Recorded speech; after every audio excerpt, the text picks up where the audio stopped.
What's up, everybody? Welcome back to 330 ENT. I'm Big E. And I'm your boy, Christopher D. How you guys doing today? We're up in your living room, in your car, we're in your school, we're in your ears. Get ready for the 330 ENT podcast. All right, well, everybody, we just wanted to come to you tonight and give you a short video on who we are, our background, why we do what we do, etc., etc. So, I guess let's begin. All right, I'll tell you what, I know exactly how to begin this. It's probably one of the biggest things that people want to know is how the concept came up of the 330 ENT, and how did you come up with that? The studio started first.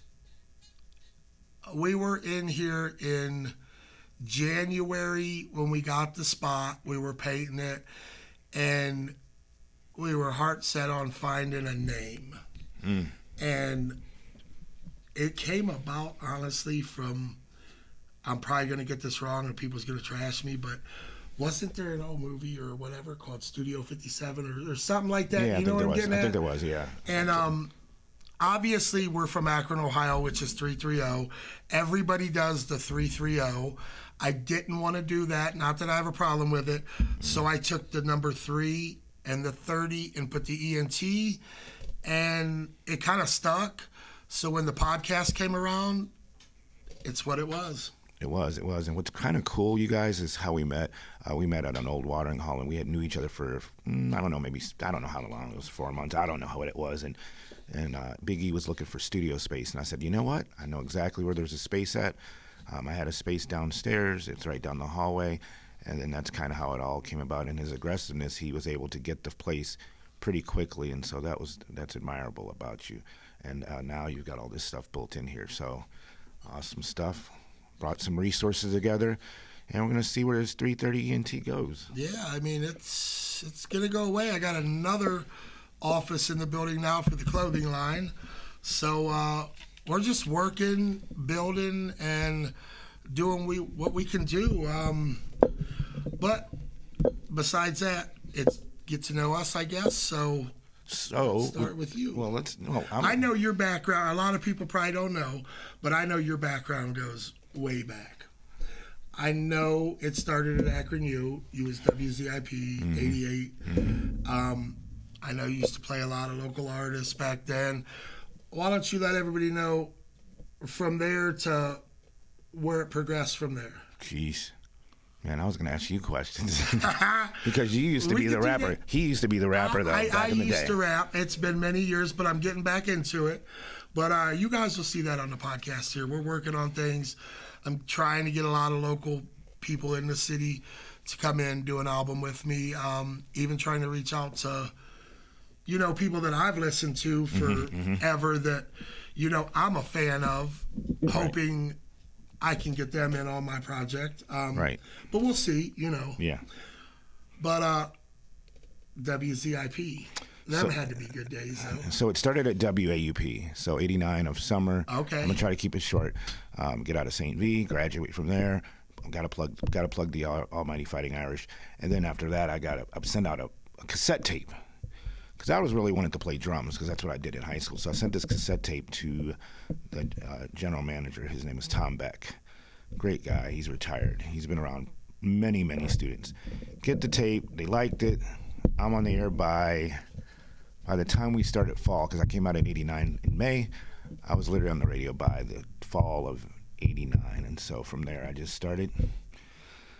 Fell in love with local artists, man. That's what I did. I've played them all. Chino, all Chino, of them. Nino. Headshots, and shout out to Chino Nino, too. All the groups I can think of from 90 on, step shows, high school talent shows. It was really cool. I learned a lot.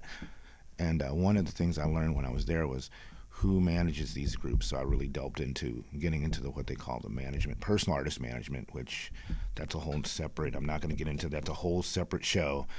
And I really delved into reading all these books on entertainment management. I was getting Billboard magazine. I was going to music conventions, and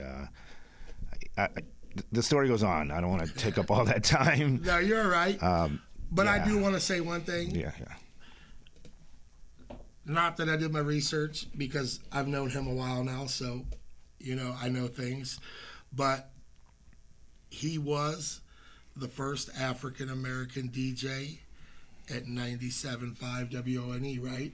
That was back during COVID, and that was a very interesting tale. That's a huge accomplishment. That's a whole nother story. It is, but I wanted to bring it up because, in my opinion, I think that's important. That's you're breaking barriers.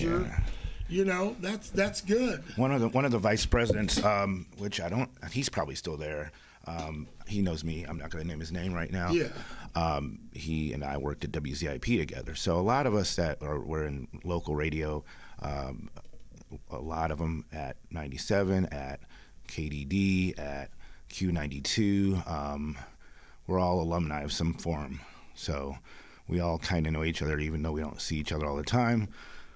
Of course, my angle was radio, and then as I started to grow out of radio, I wanted to be more that guy that I want to help people make it. So what thus getting into entertainment management. How was 97.5 working there? Cool. It was very cool. Different than ZIP or concept? Same concept, because I actually did night rock. I was trained by a guy named Lou Santini. I was also trained by a guy by the name of Casanova, and it would behoove me. I ended up taking the place after he graduated. DJ, there's so many of them. There's DJ Big Kev. There's my one buddy who has a really good Switch channel. I haven't talked with him. It'll come to me in a minute. He would kill me for not saying his name, but he's one of the hottest DJs. And so I got trained by a lot of great urban as well as rock and roll DJs. So I had the best of both worlds at AEP. He's well-rounded. Well-rounded. Yeah. So I was doing the Mayday Festival there too for a while. I remember that. So I was booking it, but it took me a long time. When they burned the couches? Oh yeah, I remember when they burned the couches and stuff like that. So it was pretty good. So I'm gonna flip the script on you. You did a little rapping. I did. Nothing to sit here and brag about. Just I had a lot of buddies that did it, and they were good. I always wanted to do it, but I was hesitant. I don't anymore. Don't get me wrong. I don't care what people think anymore. But years ago, I didn't want to come out and be awful. You know what I mean? But hate comes with everything. So nowadays, you should take the hate and run with it and be better. I get that now. Yeah. So I did it for a while. I stopped, and then I messed around. I always had a studio at home, though. I always messed with beats. I always, tried to put lyrics over them, whether it's rock, rap, country, whatever. I'm into all of it. But now I just feel like the genre that I really, really like, that I've always done, is real popular now, and there's just so many life lessons that you can write about, and so many, yeah.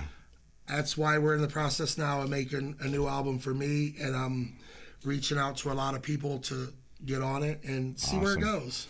That's all you can do is see where it goes. Yeah. There's a lot of hills and a lot of bumps and bruises in this business. Sorry about that. You don't try, you never know. Yeah, a lot of bumps and bruises in this business. I've seen a lot.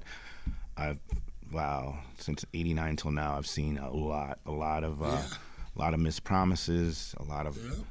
But it's a hard business. That, put videos out, and 6 months later, they're huge. Got 1 million views, and they're lucky. It's one of them things. You'll never know till you try. Yeah, and that's one of the things we are doing is we're trying here. We're going to try to help local podcasters within reason. You and I were just talking about this about a week ago. We're not trying to just help ourselves. We're trying to reach out to everybody. Truly, anybody that wants to reach out to 330ENT at Gmail, we will respond. And we'll interview. I'm not going to say everybody or anybody, but people that are serious, that that's about something, or about helping people, or anything positive. Right. I will reach back out to you. Right. And a few weeks ago, we had a conversation as hosts and behind the camera, and we were talking about investing in yourself. You can't expect. I forget who it was. One of my lodge brothers sent me an Instagram, and I forget who it was. And he was talking about how record companies invest all this money into you, and then the artist is afraid to, they find out that they're getting all this money back. They're not getting all this money back. So, wanting to educate these artists on how to, I have a label, and I haven't really used it, and I've had it for a very long time, and I'm going to start using it. but I'm going to make it very clear that I want to educate you more than anything. Yeah. Because that's key. Because one day I'm not going to be here, and I don't want to leave a legacy, and not just to family, but I want to leave a legacy to artists that I have some artists from back in the '90s that I work with that still kind of tell me, hey, you know what? I'm so glad that we worked together, because why run a sprint when you can run a marathon? Yeah.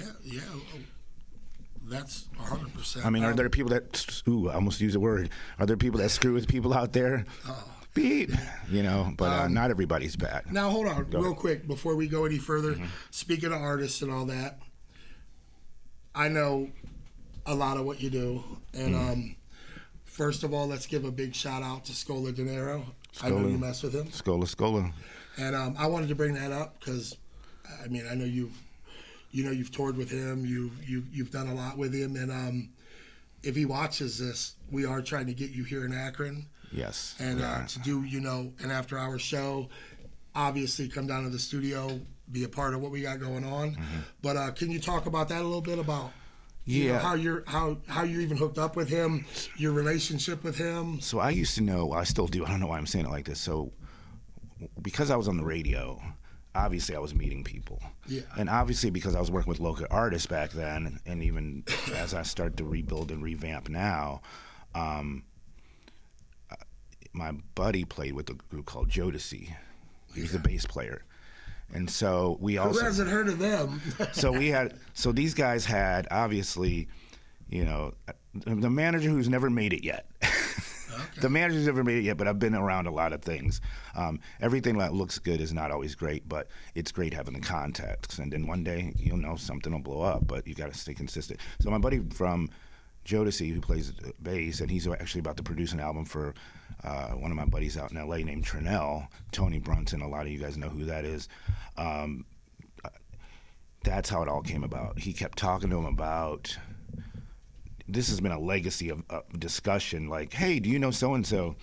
He's like, well, yeah, because I had a group called 1-900, and Trinell was in it, Tony was in it, Dwayne Satterfield, that's the bass player. Okay. The lead singer for, see, this is why you got to write things down when you're doing radio.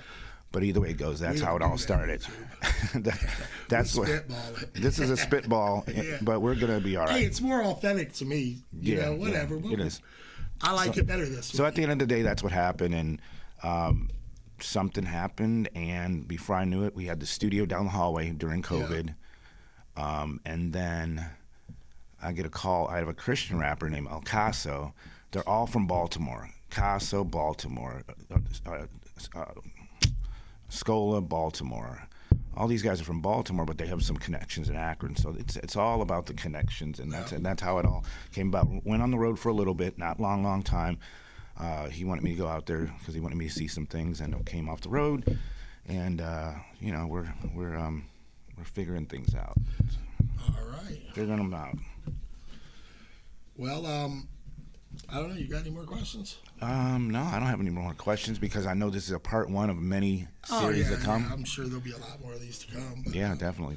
We're just trying to drop content now. I do have a question for you, Biggie. You know what? I meant to ask you this. Okay, so I'm sorry about that, YouTube. You've got that beautiful studio over there, and you're going to work on your project. Is there any secret projects that are coming up that or is it pretty much your focus on your project? But I'm focused on mine, but I don't. The studio. I don't want to drop the name. How about this? Is the studio available? So we have two studios. Yeah. Boom, two studios. Yeah, I mean, and we can also, run all the live stuff into the board. Mm-hmm. So, I mean, anybody that's wanting to work, right, we can definitely make anything you want to do happen. I have in the works, I don't want to say the guy's name because everything's not a go yet, but I know it will be.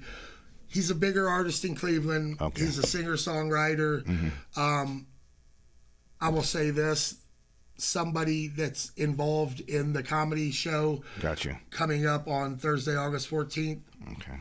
It's his relative. Gotcha. And he's wanting to come down. He's wrote lots of songs. Mm-hmm. He's traveled the world. Awesome. So I'll be working with him, and he's probably a perfect fit on my project, but also wants to do other projects. So I'm sure that'll come out here soon, but we're just working out, the details that come with all that. And that was so important that you said that about August 14th, and it behooves me to say, hopefully we can get those comedians in for a quick interview before They've already been calling. Okay. They're wanting to get down here and do that. Yeah, I wanted to wait.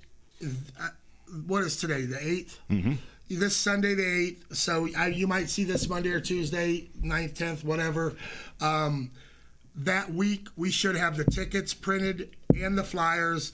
Everybody will see that online. And then once that's done, I will be getting the comedians down here to interview them one by one so you guys can get to know them before you see them on stage. Excellent. Yeah. So just be waiting and looking out for that. Yeah. Like and subscribe below. And as usual, I should say, anybody out there that watches this, like, subscribe, or if you want to get on the podcast, 330ENT@gmail. Leave a message. I will respond. It'll be me or my son, Tyler. We will get back to you. Super producer Tyler. We will get you on the podcast if you're serious. And let's just keep moving. We're going to start dropping at least a video a week, maybe 2 a week. I know it's been a little while since we did the Lady Scream, but I also work a day job too that's been killing me. But we're still working, so you got anything? That is it. I'm good too. So everybody, we love you. Till the next time, I'm Big E. I'm Gustavus D, and thank you for tuning in to 330 ENT